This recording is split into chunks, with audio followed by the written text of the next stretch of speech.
Welcome to Envision Broadcasting, the station designed to encourage, equip, and empower you for growth and success presents The Momentum Shift. A show where we get inspired, we get moving, and we get results. Every Friday at 7 p.m. Eastern with your host, Eric Collier. He's the mayor of motivation and mental quicksand expert, bringing you inspiring interviews and empowering stories that will help to improve lives. If you're ready to start making the impossible possible, then you've joined the right show, because the momentum shift is what you've been looking for. We've all been there. We've all felt stuck. Kind of like we were going through the motions and we just couldn't figure things out. That's why I created the Momentum Shift television show. I'm Eric Collier, and one of the things I've found is that I've been there. I've felt the trials and tribulations of setbacks and adversity and doubting myself. But what I found was this powerful thing called momentum. It's not about understanding what you're facing, but it's about moving forward again. So the Momentum Shift television show is going to come to you with tools, techniques, experiences, stories of everyday heroes who are just finding a way to continue to move forward so that we can help you do the same. So join us, and don't just watch, don't just listen, but understand that your shift starts now.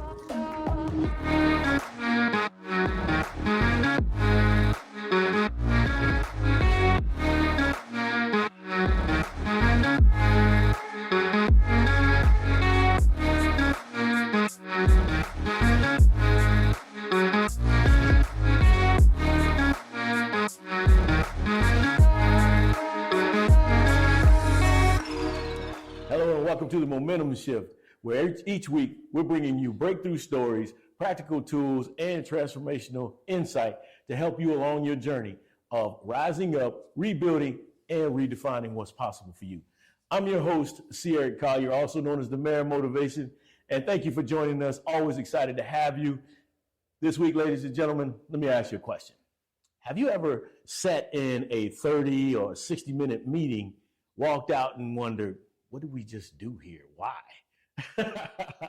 Well, this week we're going to dive into that topic of improving our meetings, making them more effective, because this is what every leader, every team member, and just anybody who's ever been in that situation where you sat in a meeting and wondered what in the world is going on is all about today. So join me as my guest today is the leadership guru.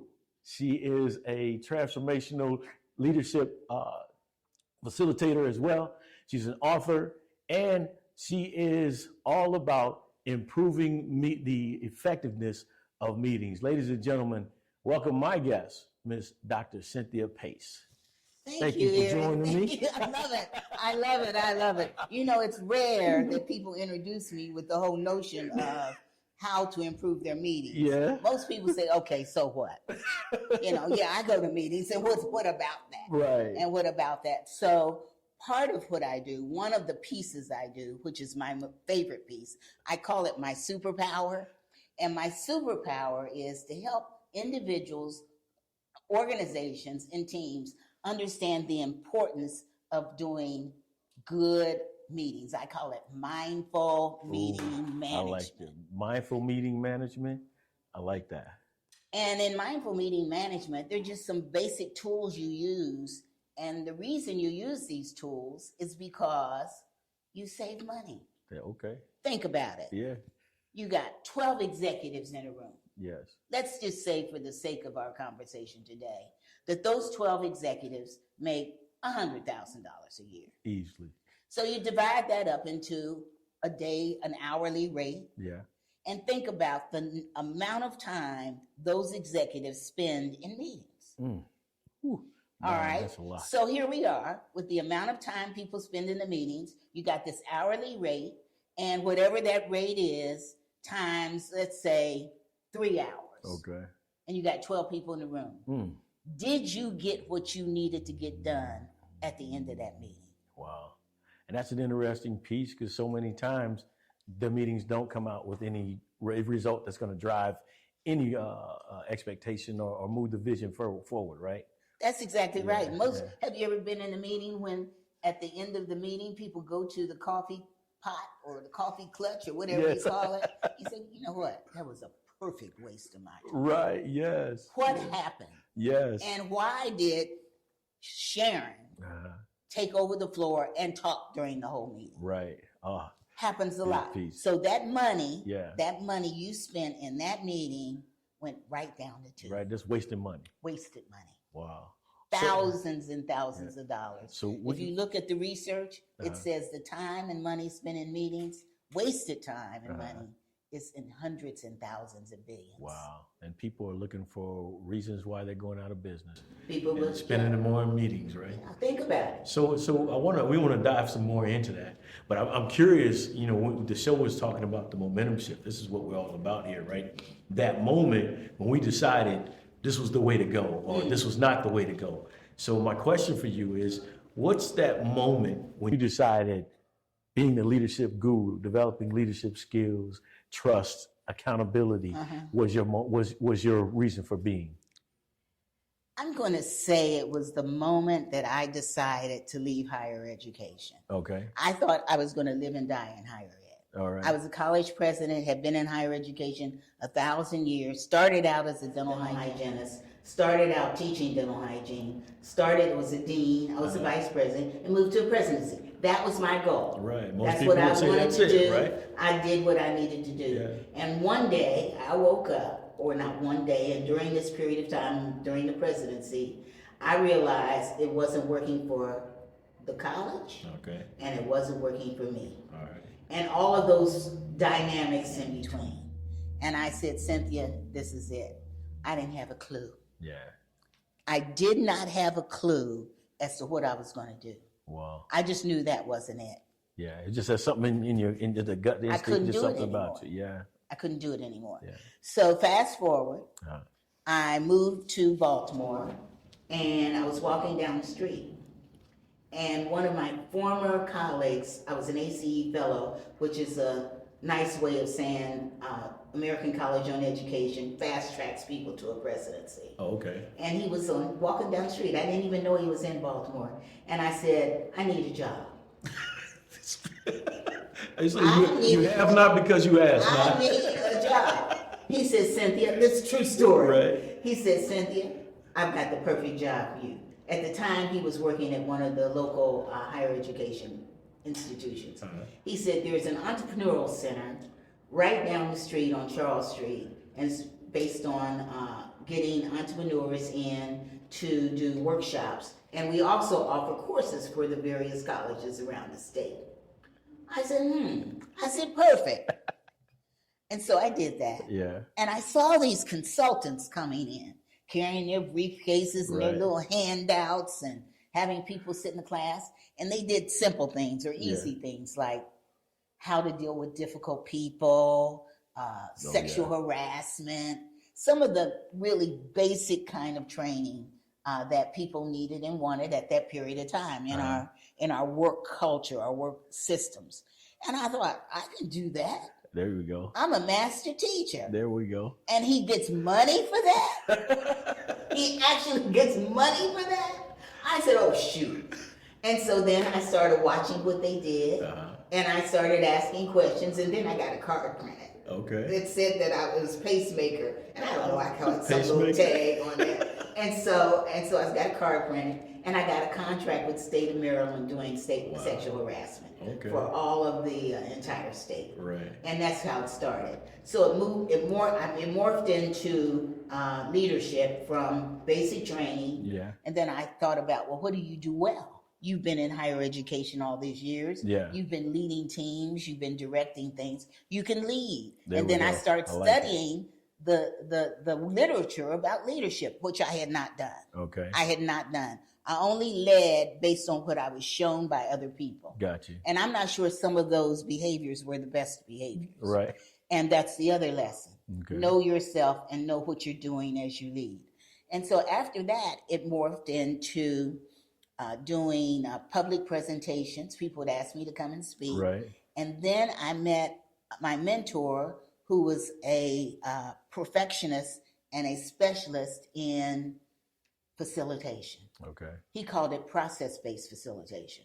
We still do now. Most people don't know that when they see us conducting meetings and operating at that level. But it's nothing more but a process in place to do a meeting, a retreat, and an event. Okay. And then I became a thought leader in that.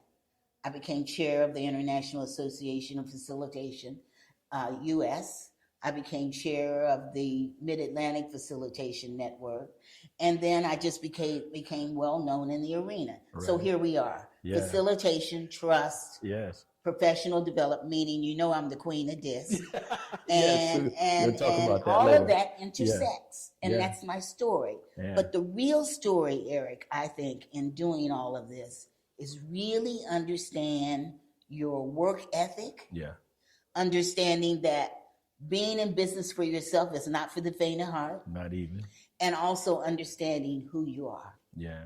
I think that's a huge piece for me. I think because so many people have that feeling of this is not it, I'm not happy, and they would just continue to just ride it out until they retired, and Yes. and so And we meet them all the time. yes. So I commend you on that, and thank you, because that without you doing that, I wouldn't have got a chance to meet you. Right. So right. thank you. So why is it leadership? What is it about leadership that says, hey, this is what I want to be in? Excellent question. Okay. How many times have you been in an organization and you were witness leaders that didn't care about you? Oh, yeah. Okay. How many times have you been in an organization or on a team for that matter where people didn't listen to you? Yes. How many times have you been the smartest, brightest person in the room? Right. At least by my account. And you were ignored. Yes. Yeah. You were ignored. Happens all the time. Yeah. And that's what I didn't know when I was leading organizations. Okay. I hadn't paid attention. Yeah. So what I'm doing is I'm a witness to what not to do. Okay. Understand. What not to do. And I do that through not only DISC, understanding our behaviors. I do that through assessing organizations, going in and assist them with the culture change. But the real sweet spot of that is, how are you behaving as a leader when no one's looking? Ooh, your behavior when nobody's around. That's right. That's a huge piece. So I understand you are a take flight with DISC facilitator. And so let's talk about that behavior when no one's around, and just what does take flight with DISC, and how does understanding one's behavior help? Right. So I want to be clear, DISC is not new. Okay. DISC is something that many organizations have done or given the assessment, given it to their participants or their employees. Uh-huh. It's just simply not new. It's all Jungian theory. Okay. Many of the assessments are based on Jungian theory. So it's not a new thing on the market. All right. The difference between the various instruments, DISC, and there are many of them, is the way they're handled. Some are assessment based, some are based on how you interact with the participants. In other words, how I'm delivering the information. Okay. So my personal choice is take flight with DISC. Okay. And I say that because anybody can relate to it. It's all fun, it's interesting, it's different.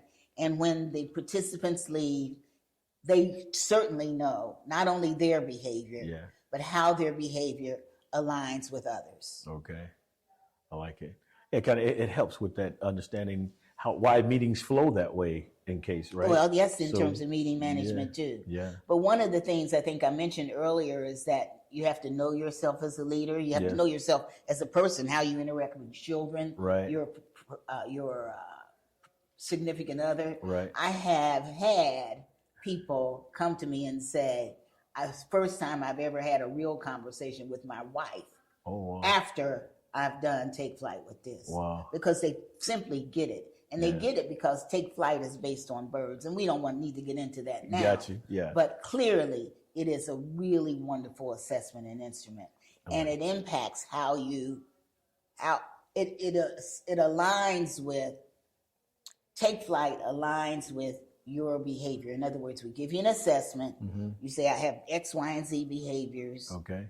You say, oh, yeah, that's wonderful. That's great. All those are good. Yeah. It also tells you how you can improve your behaviors. You'll say, oh, that's wonderful. That's great.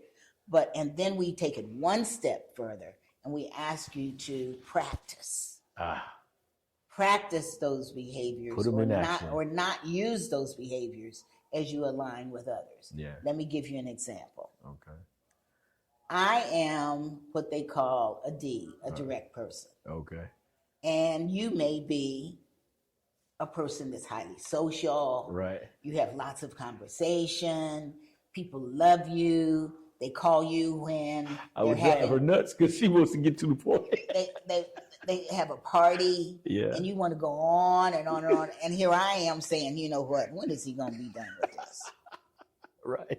And we all have these different behaviors. Yeah. And that's what's so wonderful about This Can Take Flight. You really get who you are. Yeah. And you use that information as you work with others. I like it. As you team with others. So you mentioned about how people talk about your training and how things go on after, how they love it and it's energizing and it helps them in their relationship.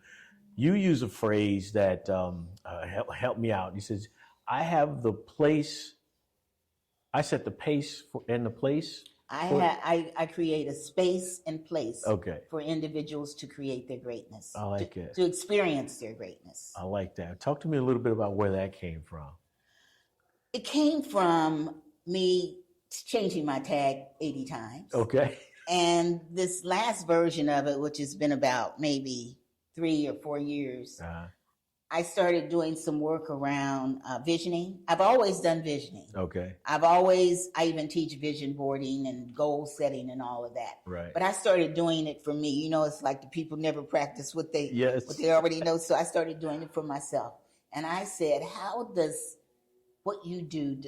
can you describe that in a tag? Yeah. So a place could be Pace's Place. Okay. Which I own. All right. A place could be this room. Okay. A place could be an organization's professional development area.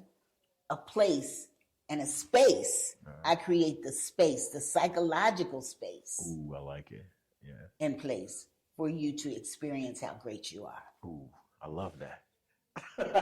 I love it. So as we're going to close this out. I love it, man. That's beautiful. I create the space. I like it because you do.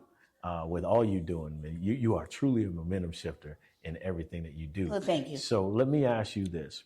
So you're a member of the Bold Collective. Yeah, I am. And which is, can you give everybody the acronym?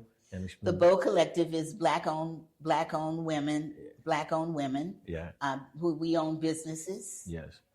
It's about 400 now. Okay. Maybe exceeding 400 right. of entrepreneurial women exceeding or setting a goal to go beyond $1 million and beyond. I love it. And that's a huge example of what we need to see in it's the community. It's a powerful organization. It is a powerful movement because there's a quote that I heard that said, if a child can't be what a child can't see. So we need that example that you're setting in our community and for moving on, right? Well, let me say this. Sorry. Okay, go ahead. Let me say this about the Bold Collective. It is not a typical girl group. Got you. Totally understand. It is not that. Right. It is everything other than that. Okay. And when you can call your Bo sister and say, I've got to move in 2 weeks. And she says, I got you. Yeah. She didn't say how much it costs. Right. I got you. Because she knows the drill and practice of being an entrepreneur. Right. She knows that you got moving from one space to another, and you need to do it right away. Yeah. She's right. And it's not something you put on Facebook. Right. And it's not something you put on LinkedIn. Right. It's a really trusting place to be. That same place when these $1 million, billion-dollar bows, and as you know, the economy maybe can't make payroll. Right. Or can't determine one thing or the other. Or how do you develop your finances so that they're perfectly aligned with this world we're living in today? Yeah. All kinds of strategies. But the real connection is a bow-to-bow connection. Yeah. And our favorite expression is, If a bow doesn't have it, they will know somebody that does. I like it. You got to have that network, ladies and gentlemen. That is huge. Somebody who's there with you through the fire. I love it. Well, Dr. Pace, thank you so much for joining me today. Like I said, you truly are a momentum shifter. I think we got a short time, but I'm going to ask you to if you could just leave our audience with one thing to help them shift today, whether it be in their relationship, their workplace, or just where they're at right now. Well, I would say I'm going to give you two. Okay. One is, remember I talked about knowing thyself? Yes. And I don't mean one is spiritual and one is not. Knowing yourself, knowing your likely behaviors. What am I likely to do in different situations, and prepping that.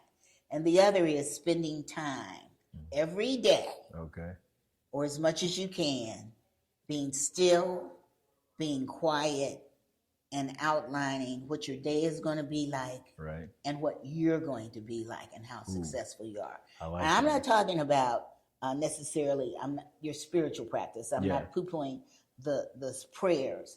I'm saying the quiet, the space where you can be quiet and outline what it is that I'm going to do today, next week, next month, next year.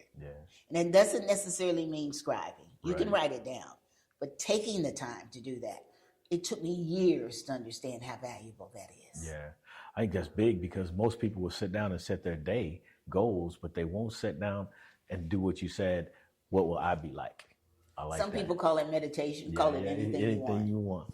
I love it. So thank you for joining me. Thank you, Eric. I love it. I Take love it. Thank you so much. Looking forward to have you back. Maybe we can set up a leadership panel. We just sit down and just that would be talk. great. I would love it. That would be great. Like 4 or 5 leaders. Yes. I would love to have you back. So, ladies and gentlemen, there you have it. Dr. Cynthia Pace, the leadership guru. Check her out at theleadershipguru.com is her website, and you can connect with her there. Dr. Pace, again, you truly are a momentum shifter. Thank you for having us. And ladies and gentlemen, we want you to step into your shift. Don't just watch, don't just listen, but step into your shift, because that moment that you're looking for is right now. Till next week, take care. Hey, momentum shifting is all about going from stuck to moving forward. Those opportunities we have to make changes in our lives, do we say yes or do we say no? And sometimes we gotta start from scratch. So my guest next week is gonna be joining us, and he's doing some big things here in the area that I want to share with you, because momentum shifting starts with you. Changing your mindset, realize you have some opportunities and possibilities out there for you, and you gotta close the gap to become what you were designed to become. We'll see you next week.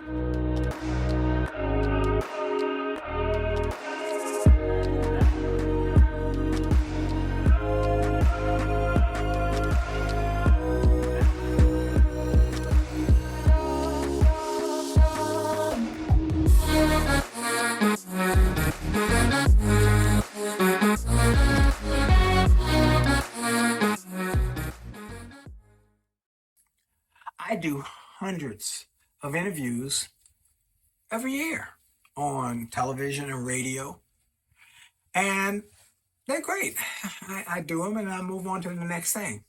I recently did an interview with a gentleman named C. Eric Collier with the Momentum Shift program. And I just thought it was another interview, but this one turned out to be special. It was something so profound and powerful about this interview. Maybe it was the way he asked the questions. I don't know. Maybe it was just the flow of the interview. But things came out in that interview that were like, wow. I had to go back and listen to it again because it was so empowering, encouraging, even for me. And I did the interview. So I'm encouraging you. Sometimes I tell people about how God blesses me. You know, the book, A Setback Set Up for Comeback, is a global bestseller.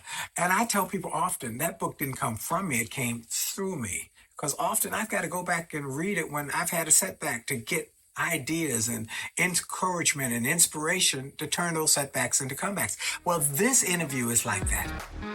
Thank you for joining The Momentum Shift, a show bringing you interviews and stories of incredible people to help you get inspired, get moving, and get results to ultimately create the life-changing momentum shift that will improve your life. Join host Eric Collier, the mayor of motivation and mental quicksand expert, every Friday at 7 p.m. Eastern for The Momentum Shift, the show and change you've been looking for.